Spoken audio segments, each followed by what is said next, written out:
Retomando então, meus amigos, o nosso estudo do livro Evolução em Dois Mundos, nessa nossa edição de 2021, nosso primeiro estudo, Evolução em Dois Mundos de André Luiz, psicografia do Chico e de Valdo Vieira. Nós vamos iniciar a segunda parte desse trabalho, mas nós fazemos aqui uma pequena recapitulação de tudo aquilo que nós vimos até o ano passado.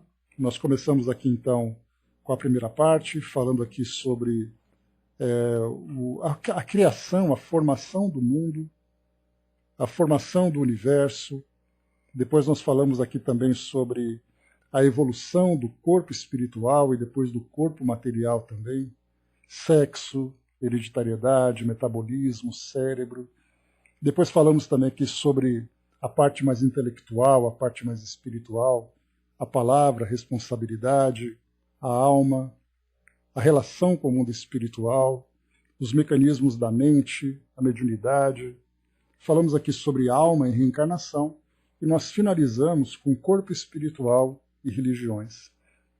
Então, falava sobre o mundo, falava sobre nós, falava sobre as nossas relações familiares, falava sobre a formação da mente e do corpo espiritual, do espírito como um todo.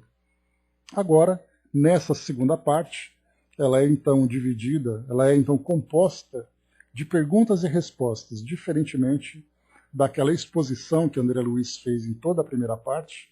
Então são várias perguntas que foram feitas, né? Certamente ali naquela relação do grupo de estudos do Chico com o mundo espiritual, e André Luiz, então, representando o mundo espiritual, trazia respostas a essas questões.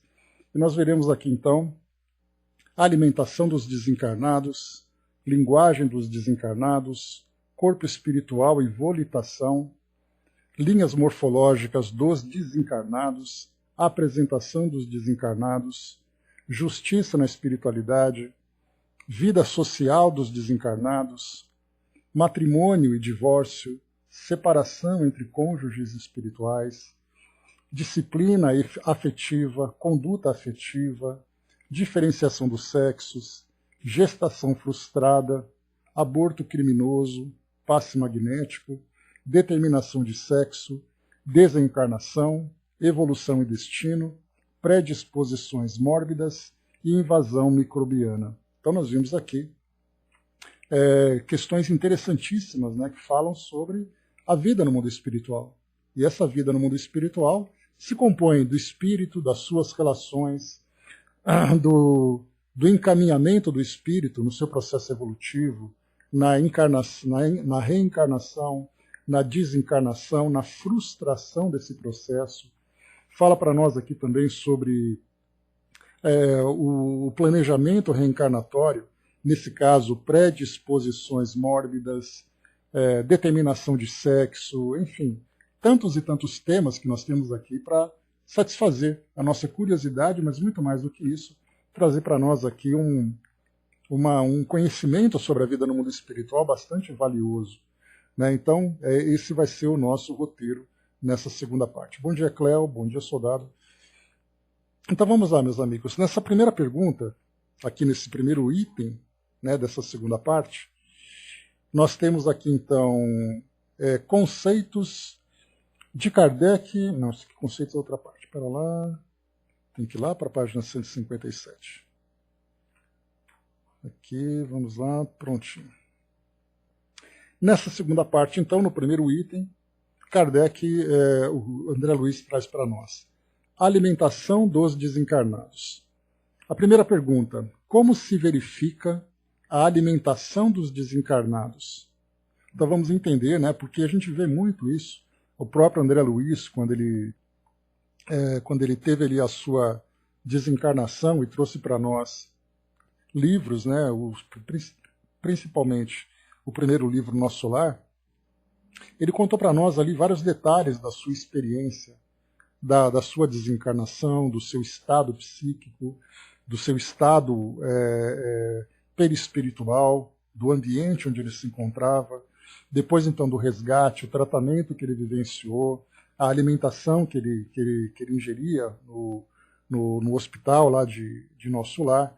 Então isso foi gerando no início dos estudos, quando esse livro foi publicado, e assim também quando esse livro se tornou conhecido, né, e vem se tornando conhecido pelos espíritas, lembrando que muitos espíritas estão tendo contato pela primeira vez com as obras de André Luiz, porque a gente lembra que são muitas pessoas que vão aderindo à doutrina espírita conforme vão vivendo as experiências, né? Infelizmente, a maioria se aproxima por experiências dolorosas, e aí então começam a frequentar um centro espírita, ouvem uma palestra, e aí se interessam então em conhecer um pouco mais e têm contato pela primeira vez com livros de André Luiz. Então, como nós somos estudantes já, né, há muito tempo, e temos ali, né, contato com essas obras no nosso cotidiano, falar de André Luiz, falar de Nosso Lar, para nós é a coisa mais natural do mundo, mas para aquele que chega na doutrina é uma novidade. Quem é esse André Luiz? O que tanto falam de André Luiz? Quem é Chico Xavier? Né? Então pode parecer uma coisa muito comum para nós, mas lembrando sempre que da mesma forma que muitos espíritos estão reencarnando no mundo todos os dias, nós podemos usar essa mesma comparação, que são muitos indivíduos que vão aderindo a religiões pela primeira vez, tanto na doutrina espírita como em outras. E aí eles passam, então, a conhecer de uma forma muito básica aqueles primeiros conceitos, aqueles primeiros entendimentos. Depois, então, eles vão ali conhecendo os livros, conhecendo as fontes de informação. Né? Então, para nós, então, André Luiz acaba sendo, né, um espírito que está sempre presente no nosso meio através desses novos seguidores da doutrina espírita. Mas então aqui, quando André Luiz, lá em Nosso Lar, ele falava sobre a sua chegada no mundo espiritual, isso gerou uma grande controvérsia por aqui, tanto é assim que nós vimos, né, no início, na introdução de Nosso Lar, ali o prefácio trazido por Emmanuel, dizendo que sim, eram informações novas, que isso poderia gerar ali uma grande agitação no meio espírita, mas que aquilo era a realidade do mundo espiritual. Embora Kardec não tenha trazido detalhes sobre a vida comum, a vida cotidiana dos espíritos no plano espiritual, Kardec focou principalmente na vida moral dos espíritos, né? Qual é o estado moral de cada espírito, quais eram ali as suas expectativas, as consequências daquilo que ele viveu no mundo físico. Né? Então André Luiz depois veio, através do Chico, trazer então essas experiências que ele vivenciou. E depois nós tivemos outros espíritos que trouxeram também suas experiências, que também algumas situações geraram para nós ali uma certa dúvida se realmente funciona daquela forma, ou se aquele espírito vivenciou aquela experiência de um modo particular, ou se o espírito teve ali um entendimento equivocado. Então toda essa rotina de vida no plano espiritual acabou gerando para nós, aqui encarnados, muitas dúvidas e muitas curiosidades. Né? Então, dúvidas e, da mesma forma, muitas rejeições também. Né? Como nós já sabemos, muitas pessoas simplesmente não admitem que esse tipo de experiência pode ser vivenciada pelos espíritos. Então nós vemos que uma pergunta como essa, a alimentação dos desencarnados, é uma questão bastante pertinente, porque André Luiz relata isso. Assim como André Luiz, e através também do Divaldo Manuel Filomeno de Miranda, nós tivemos outros espíritos, né, como Patrícia e Luiz Sérgio e outros, que vão relatando ali as suas pequenas experiências, ou grandes, né, porque certamente eles foram experiências bastante marcantes, e dentre elas situações simples e comuns. Como é que os espíritos se sustentam no plano espiritual? Se encarnados ele teve a necessidade de se alimentar para poder sobreviver, os espíritos têm também essa necessidade? Então André Luiz responde a partir dessa pergunta. Então, como se verifica a alimentação dos espíritos desencarnados? Ele começa dizendo: encarecendo a importância da respiração no sustento do corpo espiritual, basta lembrar a hematose no corpo físico, pela qual o intercâmbio gasoso se efetua com segurança, através dos alvéolos, nos quais os gases se transferem do meio exterior para o meio interno e vice-versa, atendendo à assimilação e desassimilação de variadas atividades químicas no corpo orgânico. Então a primeira palavra que ele coloca nesse parágrafo é encarecendo a importância da respiração, ou seja, valorizando a importância da encarnação, fazendo com que ela seja cara pelo seu valor, pelo seu significado nesse processo de sustento do corpo espiritual. Então nós já começamos a ter aqui uma ideia de que os espíritos, então, que essa respiração que nós realizamos aqui no mundo material, através aqui desse processo de hematose, né? Hematose nada mais é do que essa troca gasosa, que nós aprendemos, né, nas aulas de biologia, lá da escola, né, que você inspira, né, o ar que nós respiramos, dessa combinação de gases, composta também ali, especialmente pelo oxigênio, e aí então chega pelos nossos pulmões, vão até os alvéolos, e aí então é feita a troca gasosa através ali do sangue, né, da nossa artéria pulmonar. E aí então os gases que são resultados da combustão celular, né, no caso o dióxido de carbono, o CO2, ele sai da nossa corrente sanguínea através dessa troca, sai pela nossa expiração, enquanto a nossa inspiração puxa esse ar e acaba depois ali caindo na nossa corrente sanguínea e sendo depois distribuído no nosso corpo, exatamente para que esse processo de respiração celular, de combustão celular aconteça com frequência. Então ele começa dizendo para nós que enquanto o nosso corpo físico realiza esse processo com naturalidade, o corpo espiritual ele acaba também sendo beneficiado por esse processo, e inclusive, como nós veremos, que esse próprio corpo espiritual comanda muito desses processos. Então já começa por aí, a respiração tem ali um ponto fundamental para os desencarnados, né? Mas aqui nós começamos então a falar inicialmente da nossa relação espírito-corpo físico. Vamos em frente. O oxigênio que alcança os tecidos entra em combinação com determinados elementos, dando em resultado o anidrido carbônico e a água, com produção de energia destinada à manutenção das províncias somáticas. Províncias somáticas é o corpo físico, né? Aqui são o corpo físico. Então, quando ele fala que o oxigênio que alcança o tecido e entra em combinação com determinados elementos, nós vamos falar, por exemplo, da própria glicose, né? O açúcar que nós então ingerimos no nosso alimento. Glicose, aí nós vamos fazer ali aquela valiosa combinação, né? Glicose, o oxigênio, e depois ali tem a combustão que acaba depois produzindo energia. É assim que nosso corpo se sustenta. Nós precisamos desses elementos, né? Desse açúcar e também precisamos desse gás. E aí então nessa combinação existe a produção de energia para a manutenção do nosso corpo físico. E aí nós percebemos, né, a necessidade que nós temos desse ar que nós respiramos, nós não vivemos sem o ar. Porque nós vamos dizer, é óbvio que nós não vivemos sem o ar. Mas por que é óbvio? Porque o nosso corpo físico, na sua estrutura biológica, ele depende desse gás para que haja esse processo de produção de energia.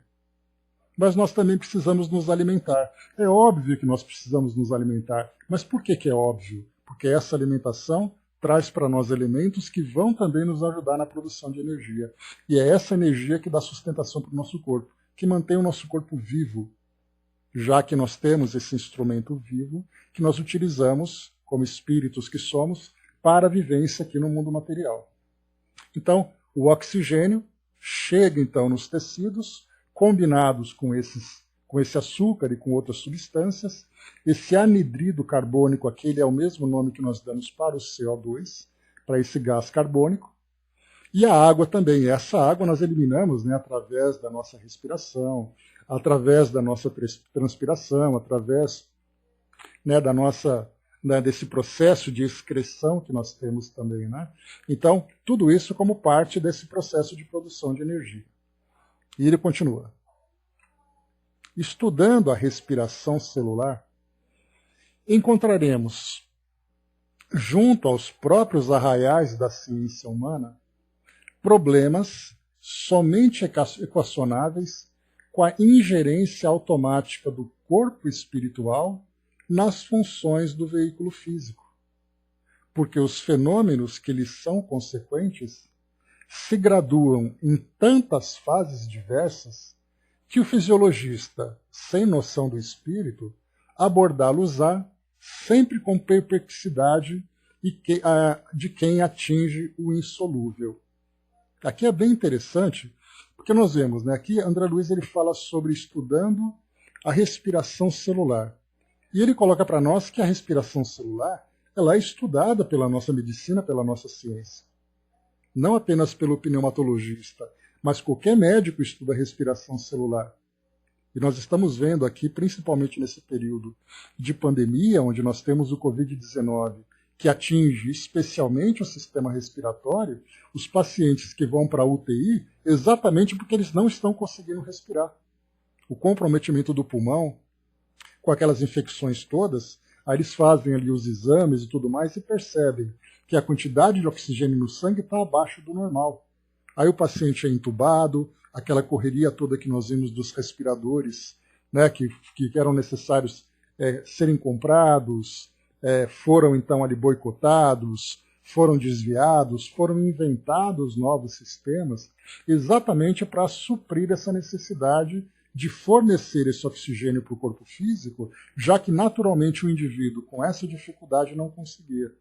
Por isso, então, a respiração celular ela é estudada por todos, né? Beleza, soldado, bem-vindo. Por todos os cientistas e médicos, né?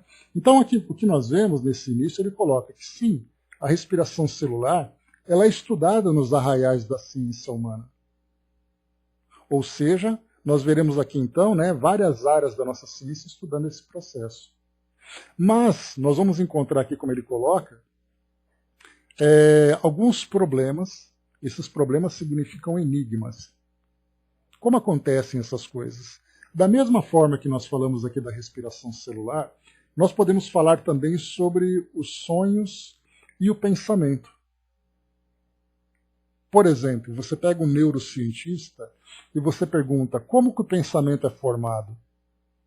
Ele vai dizer para você, olha, eu sei onde ele é formado, porque eu faço ali uma ressonância magnética, como a gente já conversou, né? Coloco uma pessoa e aí você começa então a estimulá-la a determinados tipos de ideias e de sentimentos, e eles são capazes então hoje, através desses equipamentos de imagem, de mapear as regiões do cérebro que estão em funcionamento, que são ativadas dependendo do estímulo. Até comentei com vocês, né, que nós tivemos um caso de pessoas, né, tivemos casos de estudos de pessoas que ficavam dentro daquela máquina de ressonância magnética e elas eram então estimuladas. Estimuladas como? Através de imagens. Então mostravam para ela uma flor, mostravam para ela o pôr do sol, mostrava para ela crianças brincando, depois mostrava o cadáver apodrecendo de um cachorro, mostrava um corte no dedo ensanguentado. Então mostrava uma barata, por exemplo, né? Então as pessoas iam olhando e tendo reações diversas, reações de tristeza, de nojo, de medo, de repugnância, de alegria, e eles perceberam que o cérebro ia então respondendo, né, através dessas imagens, né, com uma certa concentração de atividade. Mas como isso é formado? Como é que uma pessoa tem uma facilidade maior para pensar, por exemplo, em ciência, que enquanto outra tem a possibilidade de pensar com mais facilidade na arte?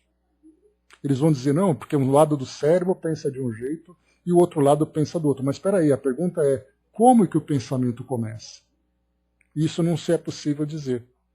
O sonho, por exemplo, os pesquisadores procuram ali, né? Não, porque é estímulo do dia a dia, porque são traumas do passado, qualquer coisa parecida. Mas como isso acontece? Eu me lembro até de um filme chamado Passaporte para o Além, né? Que é um filme bem interessante, e ele é da Mary Streep, e ali então tem um mentor espiritual, já comentei com vocês sobre isso, um mentor espiritual que ele falava assim, né, que naquela era uma cidade no mundo espiritual, e aí então o espírito lá preocupado com o advogado dele, né, e o advogado, olha, desculpa, mas eu não pude estar presente aqui com você. Mas por quê? Onde você estava? Não adianta eu te explicar que você não vai entender. Não, me explica assim mesmo. Eu estava preso num labirinto do pensamento. Aí o espírito fez aquela cara de ué, né, que não entendeu nada, né? Eu falei que você não ia entender. Então, nesse labirinto do pensamento, né, que é esse nome fantasioso que foi colocado no filme, é mais ou menos a ideia que os nossos cientistas fazem hoje. Olha, não sei, eu só sei que o pensamento é elaborado, pode ser elaborado nesse labirinto do pensamento. Por quê? Qual é a dificuldade que esses neurocientistas, assim como a ciência humana de modo geral, têm para poder explicar processos da respiração celular e processos do pensamento e do sentimento? Exatamente porque se analisa apenas o veículo físico, mas não consegue valorizar, não consegue compreender a existência da causa disso tudo. E essa causa é o espírito. É por isso que ele coloca para nós que esses problemas, que somente podem ser equacionados com a ingerência automática do corpo espiritual nas funções do veículo físico. Então são muitos processos que acontecem no nosso corpo físico que os espíritos podem até, os cientistas até explicam como ele acontece, mas não conseguem entender a causa deles acontecerem. O que provoca exatamente aquilo? Porque ele coloca, porque os fenômenos que lhes são consequentes se graduam em tantas fases diversas que o fisiologista, o estudo desses processos fisiológicos, né, a fisiologia explica como as coisas acontecem. Por exemplo, como é que o movimento acontece do corpo físico, o caminhar de um indivíduo? O fisiologista ele vai entender que, primeiro, tem um estímulo do sistema nervoso, esse estímulo elétrico provoca uma contração muscular, essa contração muscular faz com que exista ali uma flexão ou uma extensão de um determinado membro do corpo que provoca o caminhar. Então, o fisiologista vai entender, né, as reações químicas, reações elétricas, nervosas, que vão explicar esse processo. Então, quando ele coloca que o fisiologista, sem noção do espírito, abordá-los-á sempre com a perplexidade de quem atinge o insolúvel. Ele vai dizer assim, nossa, é uma reação maravilhosa, mas eu não sei como isso acontece. Porque é insolúvel. Você não tem como explicar alguma coisa se você não entende a origem disso tudo. Não se é possível entender a vida se você não entende como ela começou.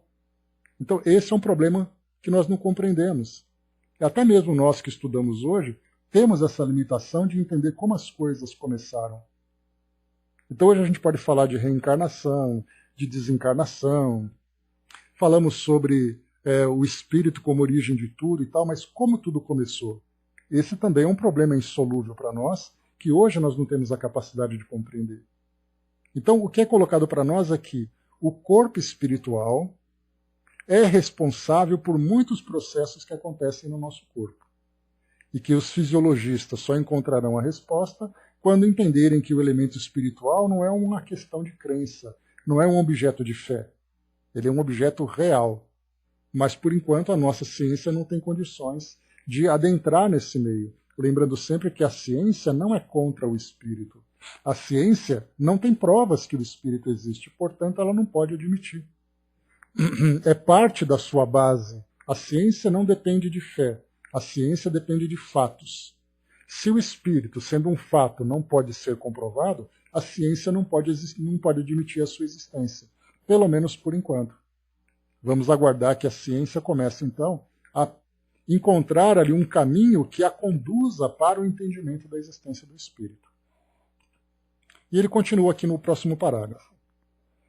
Sabemos que para a subsistência do corpo físico é imprescindível a constante permuta de substâncias, com incessante transformação de energia. Essa permuta de substâncias é exatamente isso, né?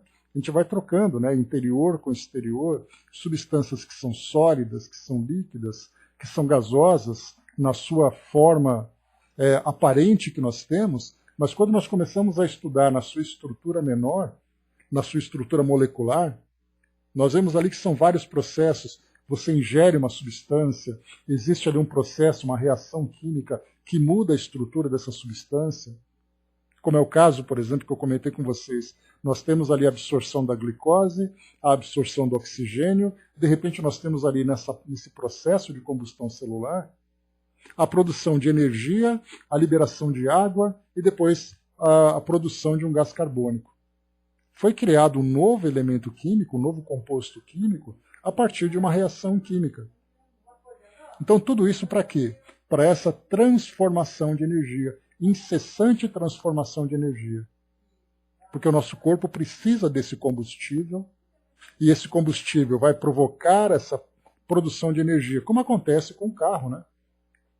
O carro, você coloca ali a gasolina, você coloca também ali a bateria, através da eletricidade da bateria e através da capacidade, né, de combustão do combustível que ela tem, que é a gasolina, o óleo diesel, ou qualquer outro tipo de substância, o álcool. Quando esses dois se juntam, acontece uma explosão, essa explosão provoca movimento e está aí, feita energia. No nosso caso, nós temos reações químicas através de outros processos, mas a ideia acaba sendo a mesma. E ele coloca: substância e energia se conjugam para fornecer ao carro fisiológico os recursos necessários ao crescimento ou à reparação do contínuo desgaste, produzindo a força indispensável à existência e os recursos reguladores do metabolismo. Então ele coloca o crescimento ou a reparação, porque o nosso corpo está ali, começa com aquele crescimento, desenvolvimento e tudo mais. Chega um momento em que esse crescimento, pelo menos no desenvolvimento do organismo, ele para, e depois ele começa ali no seu processo de manutenção. E essa manutenção é uma corrida constante atrás do desgaste, porque o envelhecimento é natural. Mas enquanto o nosso corpo vai envelhecendo por causa desse processo, o nosso próprio corpo vai encontrando mecanismos para poder fazer com que esse processo seja retardado o máximo possível. Basta a gente lembrar, né, que se hoje, no Brasil, por exemplo, nós temos uma expectativa de vida em torno de 75 anos e meio, nós lembramos que na Idade Média, uma pessoa que chegava aos 35 anos de idade, ele já era avô, ele já estava ali no fim da vida. Porque a alimentação, as questões sanitárias, o desenvolvimento das ciências, principalmente das ciências médicas, era tudo muito precário. Então a pessoa, muitas vezes, com uma unha encravada, ela perdia a perna e depois acabava morrendo de uma infecção generalizada. Uma gripe qualquer que surgia, que um antibiótico bobo pode curar, naquela época a pessoa morria por causa de uma situação simples. Um resfriado levava a pessoa à evolução de uma pneumonia e ela morria por falta de medicamentos. Então a vida era muito precária. Então nós vimos que aqueles que viviam de uma forma mais confortável, né, pessoas que tinham melhor poder aquisitivo, pessoas que viviam com mais conforto, tinham ali uma vida mais prolongada. Mas aquele indivíduo que vivia no campo, ele estava ali em constante, né, ameaça de uma desencarnação por causa do meio hostil que ele vivia. Mas, de qualquer forma, o nosso corpo, conforme o tempo foi passando, nós fomos encontrando novas formas de preservar a nossa existência e de fazer com que as nossas condições de vida fossem muito mais favoráveis na alimentação, no conforto, nos medicamentos, no nosso estilo de vida. Isso tudo fazendo com que esse reparo acontecesse para evitar esse desgaste contínuo. Isso sem falar no próprio processo natural.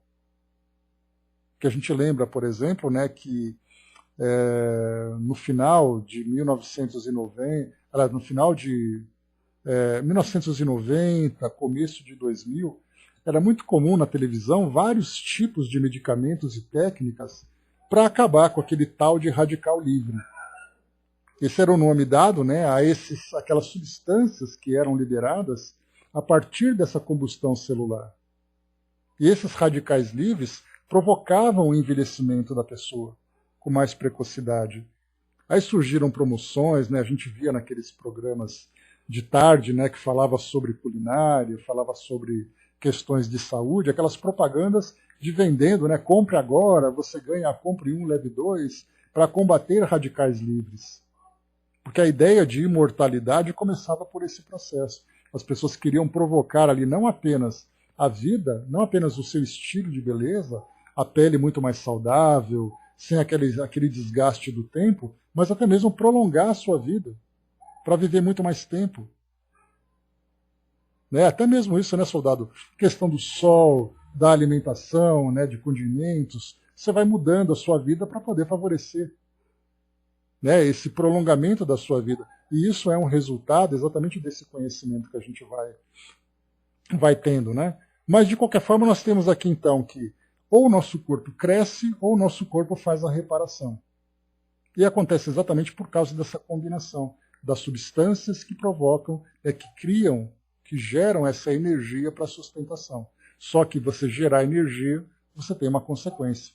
É igual o carro. Você tem o carro, você usa o carro, mas você tem que fazer manutenção constante, porque ele tem o seu desgaste natural. Então, essa força indispensável para a existência dos recursos reguladores, indispensável à existência e os recursos reguladores do metabolismo. E a gente lembra que as doenças vão surgindo como um desequilíbrio desses processos. Aí nós temos ali, no caso, né, os distúrbios metabólicos, distúrbios respiratórios, digestivos, neurológicos e tantos outros. Né? E ele continua. O alimento comum ao corpo carnal experimenta de início a digestão, pela qual os elementos coloidais indifusíveis se transubstanciam em elementos cristalóides difusíveis, convertendo-se ainda as matérias complexas em matérias mais simples, acessíveis à absorção, a que se sucede a circulação dos valores nutrientes suscetíveis de aproveitamento pelos tecidos, seja em regime de aplicação imediata, seja no de reserva, destinando-se os resíduos à expulsão natural.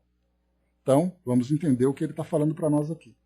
O alimento comum, quando nós ingerimos, para quem se lembra da escola, nós temos ali então o processo de digestão, ele começa desde o início na mastigação, onde você começa ali a macerar os alimentos, a triturar os alimentos, a mistura com a saliva, que é uma enzima que começa o processo de digestão, de quebra de moléculas, aí depois vai para o nosso estômago, ácidos trabalham para a quebra dessas moléculas, e aí então, a partir dessas quebras, o nosso corpo tem uma facilidade maior para absorver.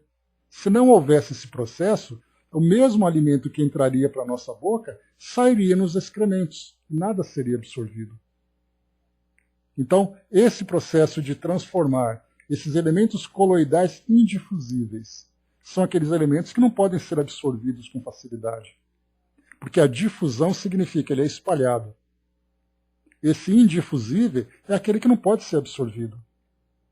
E aí, então, tem esse processo, né? As enzimas são aqueles elementos que vão acelerando esses processos químicos, mas nós temos também toda a parte de ácidos que trabalham, nós temos a parte mecânica, como eu falei para vocês, né, que é a mastigação.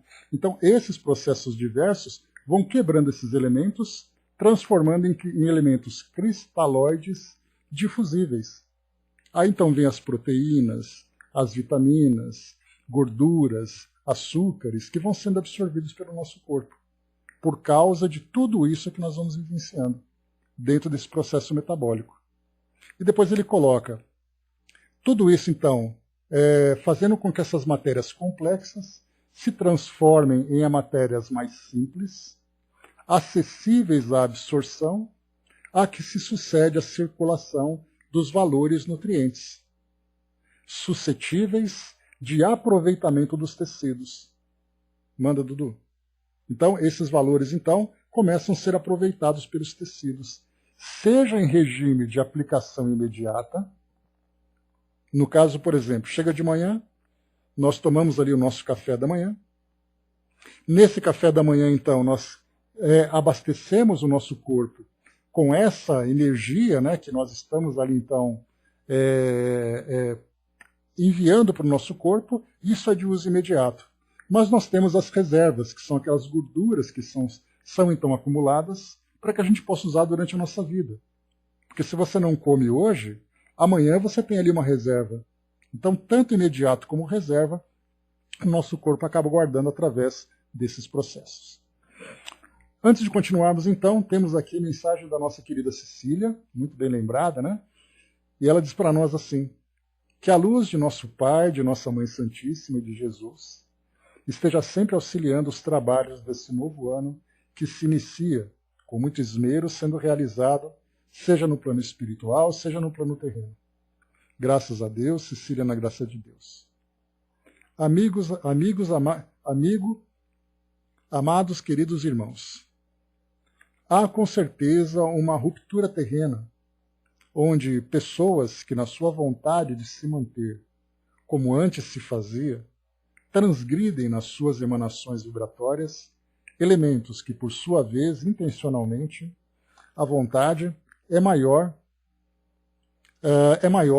que os pensamentos elevados que até chegam, mas que na imaturidade desses seres, ainda na sua ignorância, formulam processos desencadeadores onde a letalidade é vista como forma elevada no seu orbe terrestre. O caminho a ser imunizado nesse momento é se manter fora do que ainda se faz presente, trazendo problemas simultaneamente prescritos quando não se faz o protocolo necessário, no afastamento distancial de cada um. A desunião com o plano espiritual tem sido vista e comentada de forma dura, trazendo conceitos energéticos para que possamos, nós daqui, alimentar essas emanações mentais para que, daqui a 1/3 do ano vindouro, essa transmissão virótica seja debelada na forma da vacinação geral do planeta. Portanto, amigos, precisamos vibrar diariamente nas orações aos chamados vivos e muita prece aos que voltaram com seus processos desencarnatórios. Muitos foram chamados, sim, porém muitos mais ainda, foram esses, ainda em perturbação torpórea, chegados de uma forma bem sofrida, precisando muito de dedicação dos trabalhadores da hora e de muitos desse planeta que vibram por todos que chegam até aqui e são imediatamente recolocados em enfermarias bem complexas para o melhor atendimento desses doentes da mente e da alma. Cuidem-se, mantenham-se no alerta da sua consciência, trazendo na sua mente a vontade de um ser viajante desse tempo terreno, e mostrando que tudo que foi programado, sem situações adversas, tornarão acesas as melhores chamas da sua saúde corpórea e espiritual. Irmãos amados, me despeço com a certeza de que esses estudos e as vibrações recolhidas por nós daqui e de vocês daí estejam melhorando toda a psicosfera desse ambiente terreno, desse orbe que vai melhorar, tendo a certeza de que tudo irá sanar de forma real e tranquila. O carinho e o maior afeto de quem olha por todos desse grupo. Abraços fraternos de sua amiga. Graças a Deus, Cecília na graça de Deus. Então a nossa querida Cecília, presente aqui conosco como sempre, trazendo para nós um alerta importante, né? Não apenas aqui relacionado com o nosso estudo, mas relacionado com a nossa vida, mostrando os cuidados necessários, conforme orientado pelas nossas ciências, mas também os cuidados necessários orientados pelos nossos amigos do plano espiritual. Os cuidados com o corpo físico e os cuidados com a nossa mente. Exatamente porque nós temos também aí essa grande virose que acontece atingindo o nosso corpo físico, mas temos uma virose espiritual também muito forte, atingindo os nossos valores, nos atingindo espiritualmente. Então, temos que usar essa imunização nos dois ambientes. E cabe a nós, então, não apenas a nossa proteção, conforme a Cecília trouxe para nós, mas também a colaboração que nós podemos oferecer para aqueles que estão aqui no nosso mundo, ajudando ali a tranquilizar, a apaziguar as consciências, tranquilizar esses corações todos, mas também fazer aqui a nossa contribuição para que os espíritos que chegam no plano espiritual, nesse estado muitas vezes tão perturbado, tão desequilibrado, possam ser beneficiados pelas nossas vibrações irradiadas para o mundo espiritual também. Né? Então esse é o convite que a nossa querida Cecília traz para todos nós. Muito bem, vamos lá. Seguindo conosco aqui então, meus amigos, André Luiz então comentou para nós sobre esse processo metabólico. E ele diz assim: A ciência terrena não desconhece que metabolismo guarda a tendência de manter-se em estabilidade constante. Tanto assim que, reconhecidamente, a despesa de oxigênio e o teor de glicemia em jejum revelam quase nenhuma diferença de dia para dia. Aqui é interessante o que André Luiz coloca, porque ele fala para nós daquilo que as nossas ciências, né, comentam, né, a respeito dos níveis estáveis que o nosso corpo mantém. Então, por exemplo, né, nós temos ali, eu separei aqui dois textos interessantes, só para a gente poder fundamentar melhor nessa passagem que André Luiz coloca. Então ele diz assim para nós que tanto a taxa de oxigenação do nosso corpo, como também a taxa de glicemia do nosso corpo, ela tende a se manter constante durante toda a nossa existência. Mas é claro que ela vai sofrendo alterações pela forma como nós vivemos. Né? Então ele coloca, inicialmente ele diz assim, o nível ideal para manter as células do corpo saudáveis, né? Nesse caso ele fala sobre a oximetria, né? Que é a medição de oxigênio. Então o nível ideal para manter as células do corpo saudáveis, mais de 89% do sangue deve ser transportado com oxigênio. Entretanto, a saturação de oxigênio de 95% é o considerado normal para a maioria das pessoas saudáveis. Não deve ser considerado normal a saturação que fica oscilando com repetidas instâncias de baixos níveis de saturação de oxigênio, pois isso pode indicar deficiência de oxigênio que atinge os tecidos do corpo. Aí ele coloca para nós, né, quais são os sintomas da baixa saturação. Comumente, pessoas de baixa oxigenação no sangue podem sofrer circulação anormal, trazendo sintomas como falta de ar, dor de cabeça, inquietação, tontura, respiração rápida, dor no peito, confusão, pressão alta, falta de concentração, distúrbios visuais, sensação de euforia e batimento cardíaco acelerado. Né? Então, nesse caso, mais uma vez, nessa questão da oximetria, ela tem sido fundamental nesse período de pandemia. Né? Como a gente comentou, das causas de internação das pessoas com Covid. Né? Tanto que quem tem ali a Covid, uma das grandes preocupações é saber exatamente a taxa de oxigenação. Então é feita uma medição de saturação, né, sanguínea ali para poder ver exatamente se a pessoa, mesmo com essa doença, ela consegue respirar normalmente. Porque se estiver abaixo desses 89%, aí ela precisa usar um catéter.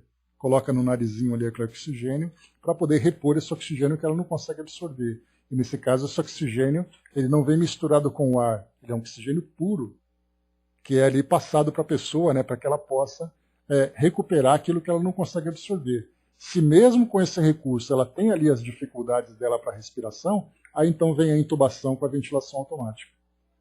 Então são os recursos que a nossa ciência tem.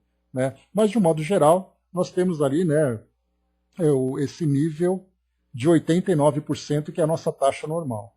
No caso da glicose, que já é um assunto mais comum para todos nós, você vai ali fazer um exame bioquímico, aí você vai fazer exame de sangue, o clássico, né, exame de sangue.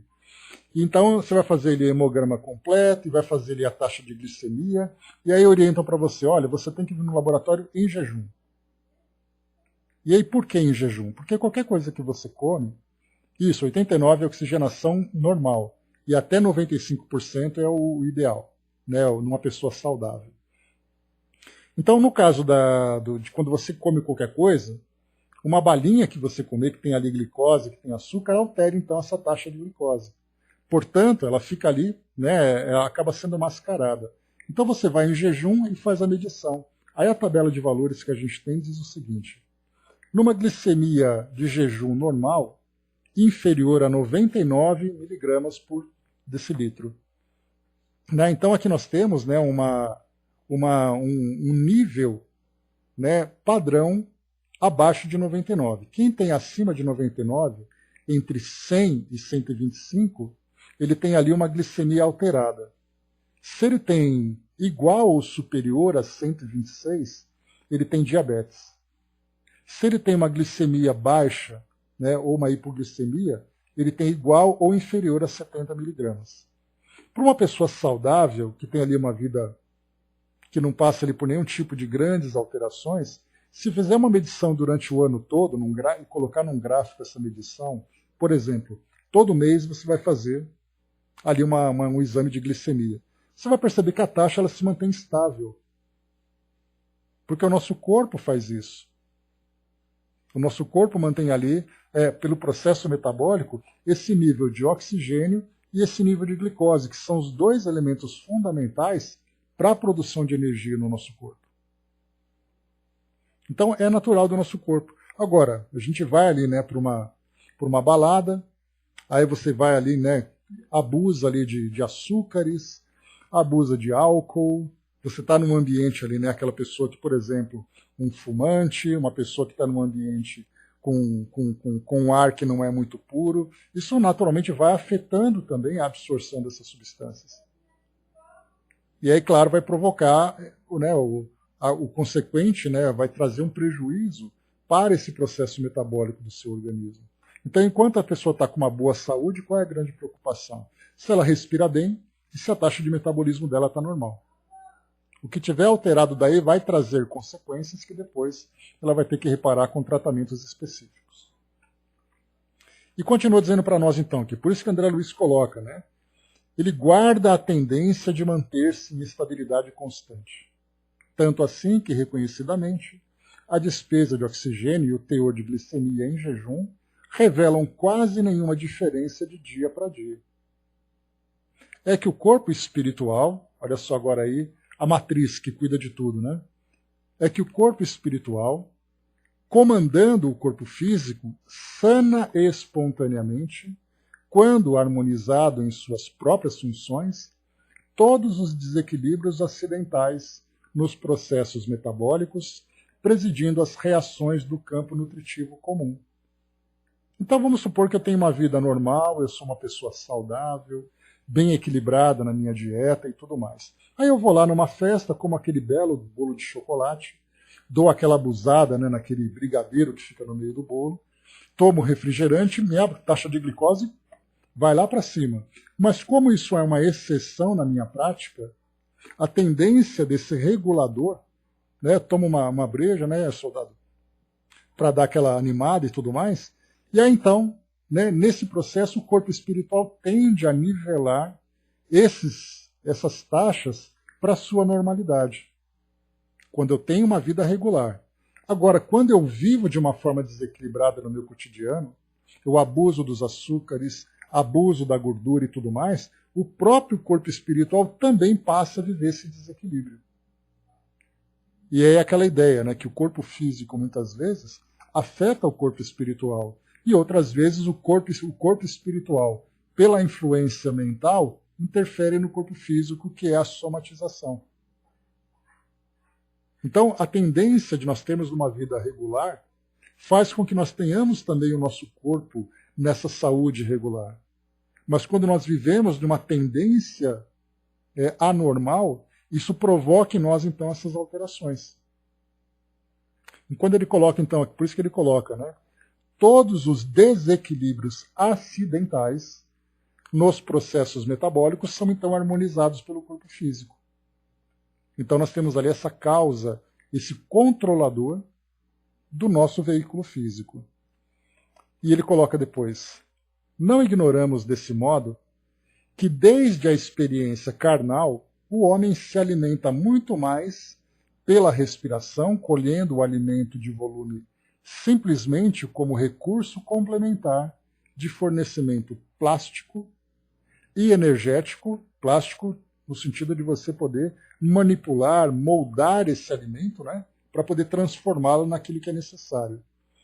Para o setor das calorias necessárias à massa corpórea e a distribuição dos potenciais de força nos variados departamentos orgânicos. Então, ele fala que, claro, né, apesar da gente ter ali o nosso corpo físico, o alimento físico, como nós valorizamos, né, como é muito importante nós nos alimentarmos bem, aqui André Luiz reforça que a respiração é muito mais importante, e de fato o é. Né? Tem até ali uma informação bastante interessante, que, né, nós chamamos, né, de regra de 3 da sobrevivência. E essa regra de 3 diz o seguinte, que o ser humano ele é capaz de ficar até 3 minutos sem respirar. Claro que não é prendendo a respiração, né, numa pessoa treinada e tudo mais. Mas se você ficar 3 minutos, você pode ali passar por uma ressuscitação cardiorrespiratória, você volta a respirar. Mais do que isso, o seu corpo começa a ter lesões, principalmente o cérebro. Começa ali a ter lesões e depois ter sequelas também. Então você tem regra do 3. 3 minutos sem respirar, 3 horas sem abrigo, no caso, 3 horas exposto ao sol, 3 minutos exposto à chuva, 3 horas exposto ao sol, 3 horas exposto à chuva ou exposto ao frio, o seu corpo começa a sofrer. Então você tem 3 horas, depois você tem 3 minutos, depois você tem 3 horas. O seu corpo é capaz de ficar durante 3 dias sem água, e você fica depois 3 semanas sem alimentos. Então, 3. Então nós vemos ali que o alimento, você consegue ficar 3 semanas sem comer. É claro que você vai ter ali toda aquela desnutrição, mas você fica vivo. Mas no caso da respiração, você não fica mais de 3 minutos sem respirar. Porque nós precisamos o tempo todo ficar ali naquela troca gasosa para a produção de energia. Se você para de respirar, você morre. Mas não é simplesmente, né, naquele pensamento fácil que você diz assim, você para de respirar e você morre.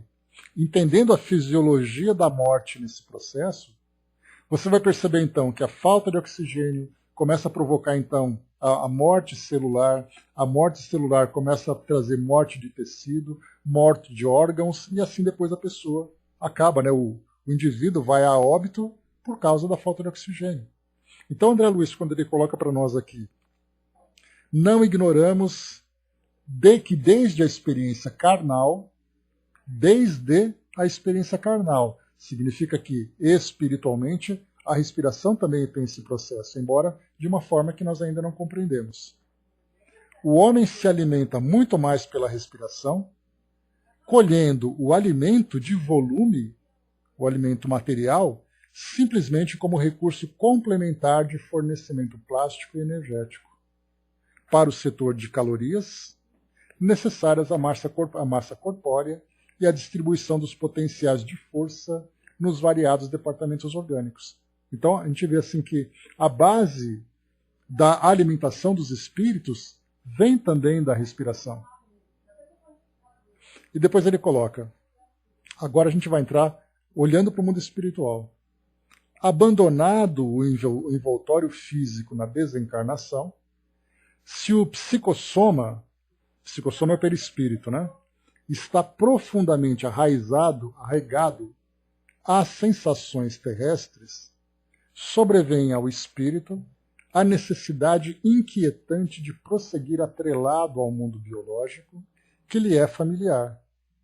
E, quando não a supera ao preço do próprio esforço, no auto-reajustamento, provoca os fenômenos de simbiose psíquica que o levam a conviver temporariamente no halo vital daqueles encarnados com os quais se afine quando não promove a obsessão espetacular. Então, ele está dizendo que muitos espíritos, depois da desencarnação, se ele viveu, por exemplo, né, como aquele glutão, aquele desequilibrado das substâncias e tudo mais, quando ele desencarna, ele não consegue se adaptar a esse processo sutil da alimentação dos espíritos. Na verdade, ele vai entrar nesse processo de obsessão, se aproximando dos encarnados com quem ele tem afinidade, para que ele possa, então, absorver aquelas substâncias. Aí, então, vai ser num restaurante, vai ser ali do lado de uma pessoa que tem esse hábito, né, de chegar ali e viver nesse processo de conexão, de simbiose, para que ele possa suprir essa necessidade que ele já não consegue mais vivenciar como espírito. Por que isso tudo?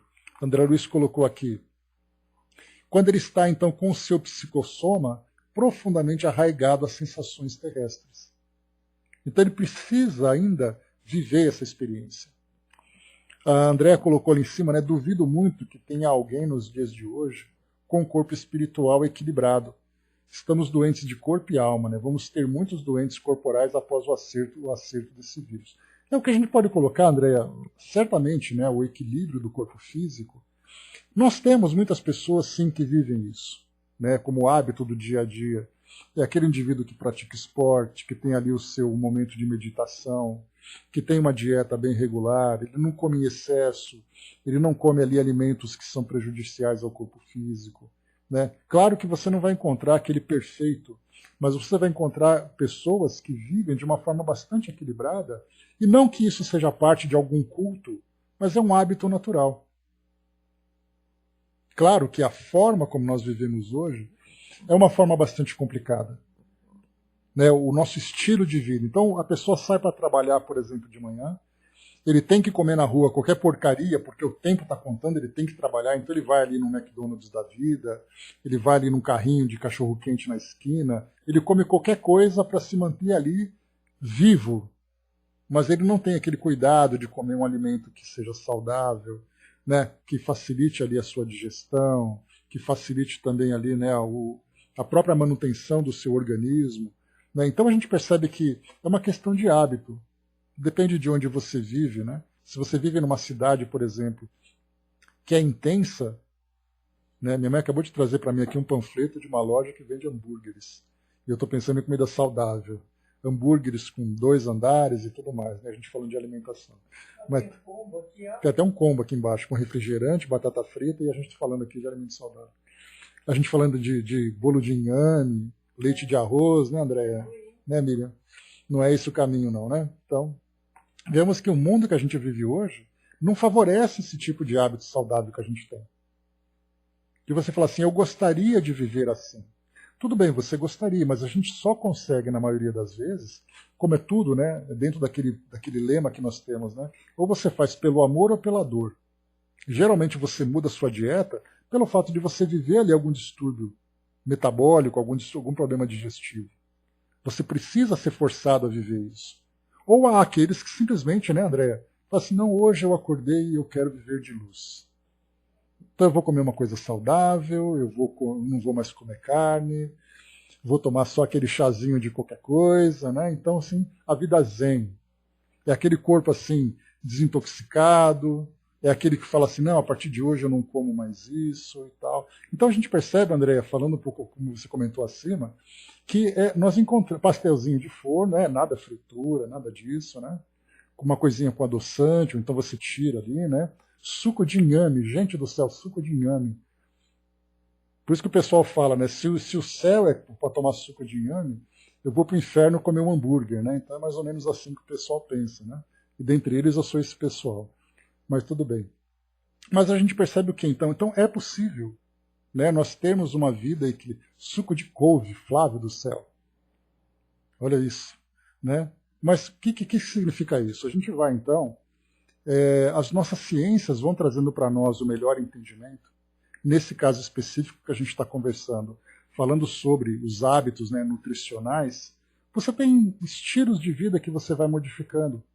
E isso traz, sem dúvida nenhuma, um fator muito positivo para o espírito. Porque depois da sua desencarnação, não é aquele espírito que tem como hábito aquela alimentação sempre muito pesada, muito viciosa quase, podemos dizer assim. E aí quando ele desencarna, esse vício o acompanha. Ele precisa disso. E aí se a gente pensar na vida do espírito dentro desse campo nutricional sutil, em que ele vai absorver substâncias que são muito delicadas, e ele viveu aquele hábito tão desequilibrado, olha só a diferença de um para outro. Né?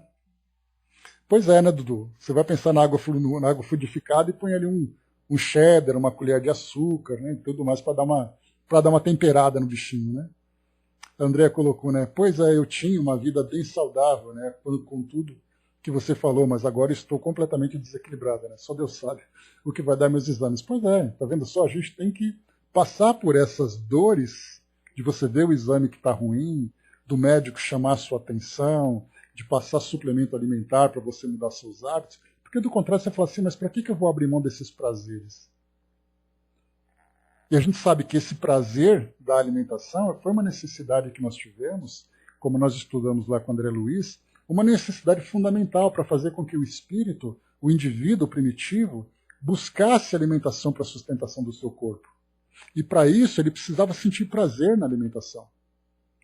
Da mesma forma que a própria reprodução, inicialmente, era aquele prazer do orgasmo, o prazer da atração física, para que os indivíduos se aproximassem, tivessem a relação para ter ali a sua procriação. Mas depois, conforme o tempo vai passando, a vivência da sexualidade, a vivência da alimentação, a vivência da vida social, tudo isso vai passando por processos educativos, em que a gente vai deixando aquilo que é mais primitivo, mais grosseiro, e vai vivendo aquilo que é mais saudável. E a relação sexual, por exemplo, que inicialmente era instintiva, hoje ela faz parte de um processo afetivo. E depois ela vai se tornar parte, como nós estudamos, de um processo criativo, quando ela se sublima mais ainda. E na alimentação é a mesma coisa. A gente come qualquer coisa, baseado na fome e no prazer. Depois a gente vai, então, passando por essas transformações na forma como nós nos alimentamos, para chegarmos ao momento em que a nossa alimentação vai ser realmente saudável. Comida orgânica, muitas fibras, muitos nutrientes, poucos condimentos, pouca gordura, pouco isso, pouco aquilo, né? Conforme a gente vai, então, nos passando por essa reeducação. E esses nutricionistas, soldado, é parte da nossa evolução científica que foca nesse campo da nossa alimentação. Assim como você tem o fisiologista, o nutricionista, o pneumatologista, cada um contribuindo numa área para a saúde do corpo físico que vai, por consequência, beneficiar o próprio espírito. Deixa eu voltar um pouquinho rapidinho para pegar o que a Angelina colocou. Deixa eu ver aqui, Angelina. Você colocou também, né? Por isso que a meditação ajuda muito no equilíbrio do corpo e do espírito. A meditação também é parte. Assim como outras, né, terapias chamadas de terapias alternativas ou terapias complementares, que vem ali trazer para nós também a saúde física, que por consequência é uma consequência da saúde mental. E nós estamos vivendo isso, né? A prática, por exemplo, né, de técnicas de meditação, técnicas de saúde do corpo físico, né? Nós tivemos aquela fase em que a moda era meditação, depois veio a moda da yoga, hoje a moda é pilates, ou depois você teve moda de exercícios físicos, moda de terapias diversas, cristalterapia, aromaterapia, musicoterapia, né, e tantas outras terapias que vão surgindo como parte desse processo de autoconhecimento do indivíduo, que ele vai percebendo aquilo que é saudável para ele. Né? A vizinha da Laura tem 106 anos e caminha muito ainda, né? Hábitos de vida, né? Então cada um vai adotando ali, né, a sua forma de viver. Né? Deixa eu ver aqui. O soldado colocando aí, com isso logo será comum passar dos 100 anos. Sim, é muito interessante, soldado. Eu vi uma reportagem que no Japão eles fizeram a festa dos centenários. Ali mais de 200 pessoas acima de 100 anos participaram dessa festa. Imagina, centenários. Então você fala assim, quantos seu parente viveu? 102 anos. Absolutamente normal hoje falar de 102 anos. Mas se voltar 50 anos no tempo, você fala assim, 102 anos, nossa, chegou tudo isso? A expectativa de vida era de 55, 60 anos. No Japão, a expectativa de vida é de 86, 87 anos. Chegar a 100 anos, então, ali, fazer essa hora extra ali é a coisa mais normal do mundo hoje. Aqui Ganho tem 103 anos, né? Olha só. Vamos lá, só para a gente finalizar, então, pessoal, para acabar aqui o nosso texto de hoje. Deixa eu correr aqui rapidinho, para a gente não deixar pendente. Na maioria das vezes, os desencarnados em crise dessa ordem, nesse caso daqueles que são ainda muito apegados, né, à vida, aos hábitos da vida material, na maioria das vezes, os desencarnados em crise dessa ordem são conduzidos pelos agentes da bondade divina aos centros de reeducação do plano espiritual, onde encontram uma alimentação semelhante à da Terra, porém fluídica, recebendo-a em porções adequadas até que se adaptem aos sistemas de sustentação da esfera superior, em cujos círculos a tomada de substância é tanto menor e tanto mais leve quanto maior se evidencie o enobrecimento da alma, porquanto, pela difusão cutânea, o corpo espiritual, olha só, difusão cutânea, o corpo espiritual vai espalhando essas substâncias sutis para a sua sustentação. Através de sua extrema porosidade, nutre-se de produtos sutilizados ou síntese quimio-eletromagnéticas auridas no reservatório da natureza e no intercâmbio de raios vitalizantes e reconstituintes do amor com que os seres se sustentam entre si. Então, produtos da natureza, substâncias auridas no reservatório da natureza, intercâmbio de raios revitalizantes, ou seja, esses fluidos que existem, sutis, os espíritos se alimentam disso, absorvendo essas substâncias para a sua sustentação. Mas aqueles que ainda são muito apegados à matéria, são então sustentados inicialmente por essa alimentação semelhante à da Terra, porém fluídica. E ele vai recebendo essas porções até que ele vai então se adaptando a esse mundo espiritual, e conforme o espírito vai então se elevando espiritualmente, ele vai se enobrecendo, quanto mais nobre o espírito, mais sutil é esse processo que ele vai vivenciando de alimentação. Essa alimentação psíquica, por intermédio das projeções magnéticas, trocadas entre aqueles que se amam. Então a gente pensa assim, né, nas colônias mais elevadas, essa troca desse sentimento nobre entre os espíritos é exatamente ali o alimento de que eles precisam. Então ele coloca, né, entre aqueles que se amam é muito mais importante que o nutricionista do mundo possa imaginar, de vez que por ela se origina a ideal euforia orgânica e mental da personalidade. Daí porque toda criatura tem necessidade de amar e receber amor para que se lhe mantenha o equilíbrio geral.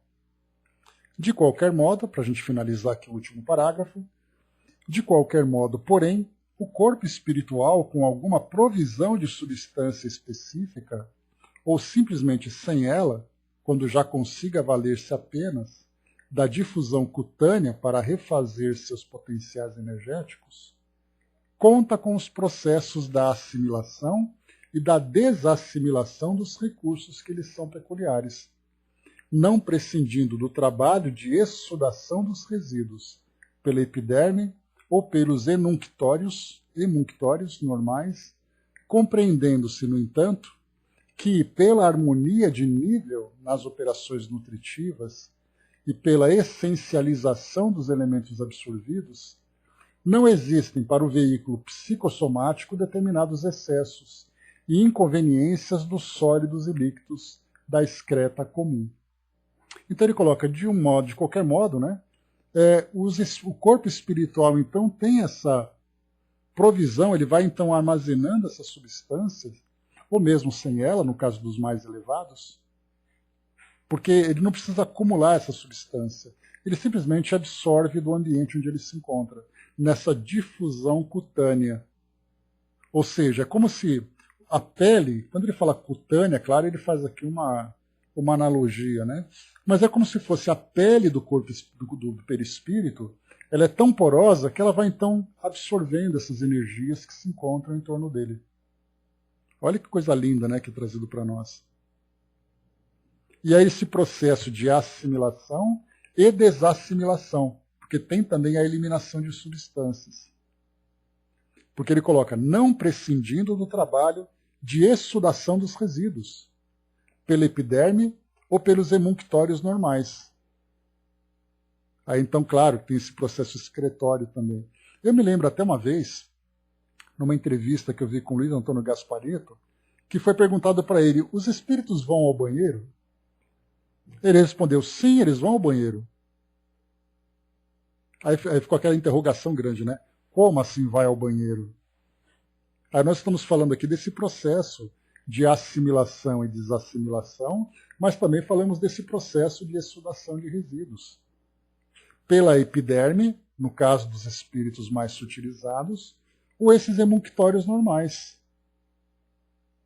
Então essa interrogação, ela tem aquele sentido de mostrar que nesse processo de nutrição no plano espiritual, nós teremos também, nesse caso, né,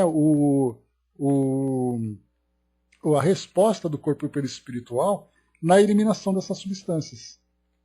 Claro, mais uma vez, né, André Luiz ele traz para nós aqui uma visão bastante simples desse processo para a gente perceber que as coisas não acontecem miraculosamente. O espírito não deixa de ter de ser o que é, né, uma entidade viva, dinâmica no mundo espiritual, que tem também ali as suas necessidades. Só para a gente poder fechar. Deixa eu ver rapidinho aqui. Chaconete colocou para nós aqui, né? Ainda bem que não gosto de churrasco, né? Os caldos são bem-vindos, né? Pois é, cada um ele tem os seus hábitos, né?